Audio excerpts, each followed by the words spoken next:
नमस्कार, मी लतिका महाराष्ट्र रेसिपीमध्ये मी तुमचं स्वागत करत आहे। आज आपण पाहूया तिळगुळाची पोळी। पण त्याआधी चॅनलला सबस्क्राइब करा आणि बेल आयकॉनवर क्लिक करा। त्यासाठी लागणारे साहित्य 50 ग्रॅम बघा सफेद तीळ आहेत, ही बिन पॉलिशचे तीळ आहेत बघा, असे नीट करून साफ करून घेतलेले आहेत चांगले। हे शेंगदाणे घेतलेले आहेत बघा मी थोडेसे, हे भाजून घेतलेले शेंगदाणे। अर्धा चमचा बडीशेप घेतलेली आहे। हा गूळ घेतलेला आहे, तुमच्या गोडीप्रमाणे कमी जास्त गूळ घ्या। हे साधा गूळ आहे, ही थोडं जायफळ आहे आणि एक विलायची आहे। तर मी हे कढई गरम करत ठेवलेली आहे, त्याच्यामध्ये बघा आपण तीळ चांगले खरपूस भाजून घ्यायचे। बारीक गॅसवर चांगले भाजून घ्यायचे बघा। हे बघा आता एकसारखे असे भाजून घ्यायचे बघा। आता हे बघा चांगले भाजलेले आहेत आणि आवाज पण यायला लागलेला आहे तिळांचा तडतड असा। चांगले हलवून बघा चांगले भाजून घ्यायचे। आता मी गॅस बंद करते आणि काढून घेते। हे बघा आता हे तीळ मी भाजलेले काढून घेतलेले आहेत, असे बघा लाल चांगला कलर आलेला आहे, खरपूस असे छान भाजलेले आहेत। आता हे बघा अजून कढई गरम आहे, मी गॅस बंद केलेला आहे। तर त्याच्यामध्ये हे मी अर्धा चमचा बडीशेप घेतलेली आहे आणि ही एक मूठ शेंगदाणे घेतलेले आहेत बघा। हे थोडंसं असं गरम करत ठेवते मी। आता बघा ही बडीशेप सुद्धा चांगली गरम झालेली आहे आणि हे शेंगदाणे पण मी पहिलेच भाजून घेतलेले होते। तर आता ही मी साल बिल त्याची मी काढणार नाही आहे, तसंच टाकणार आहे। तर ह्या बघा मिक्सरच्या भांड्यामध्ये टाकलेले आहेत। आता ह्याच्यामध्ये बघा हे लालसर असे छान असे तीळ भाजलेले आहेत, ते पण मी टाकणार आहे। हे थंड झालेले आहेत बघा चांगले। आता त्याच्यामध्ये बघा आपण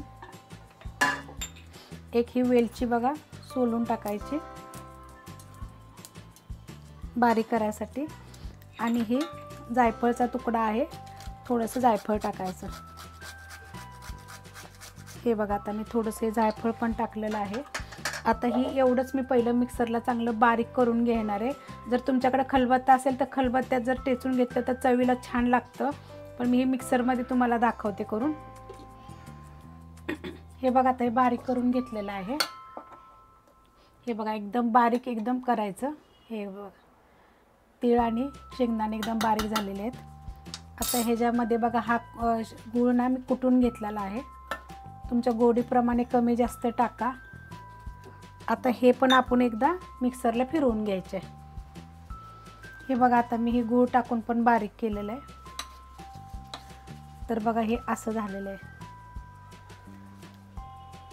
एकदम सॉफ्ट झालेलं आहे आणि चांगलं झालेलं आहे बघा हे एकदम। तर आता हे मी काढून घेते।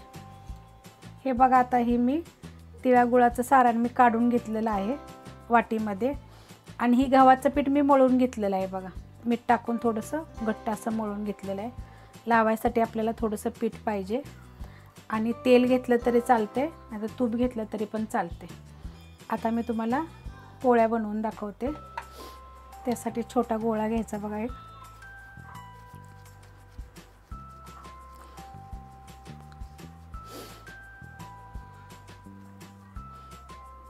अशी वाटीचा आकार छान करायचा। हे बघा आता हा असा वाटीचा आकार करून घ्यायचा, आणि ह्याच्यामध्ये आपण हे तिळागुळाचं आपण सारण भरून घेऊया।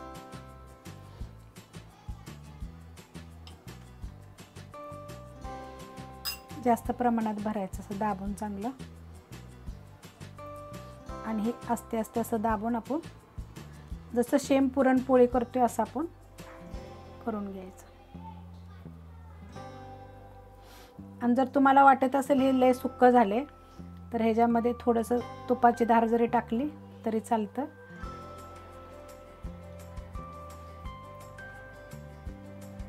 हे बघा अशा प्रमाणामध्ये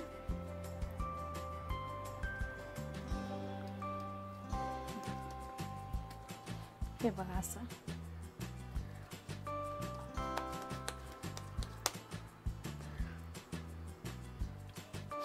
आता आपण ह्याला थोडंसं पीठ लावून घेतलंय, हे बघा, आणि आता लाटून घेऊया।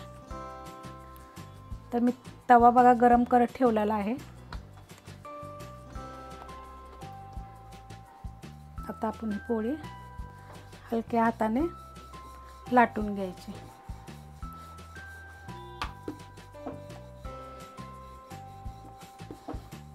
असे आपण चारी बाजूनं काठ वगैरे असे लाटून घ्यायचे चांगले.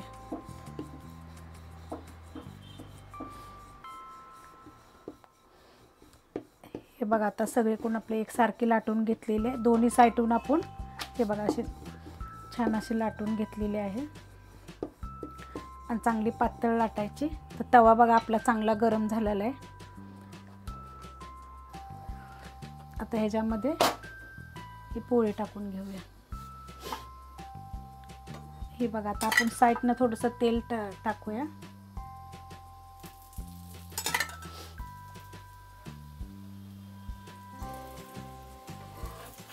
पलटी करून घेऊया.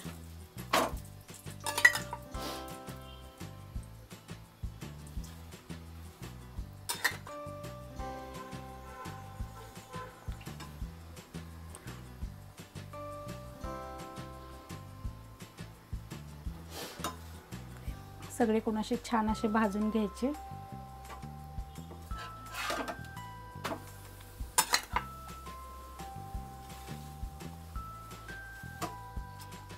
हे बघा आपले छान असे सगळीकडून भाजलेले आहे. या साईडून बी बघा असे छान असे भाजलेले आहे बघा.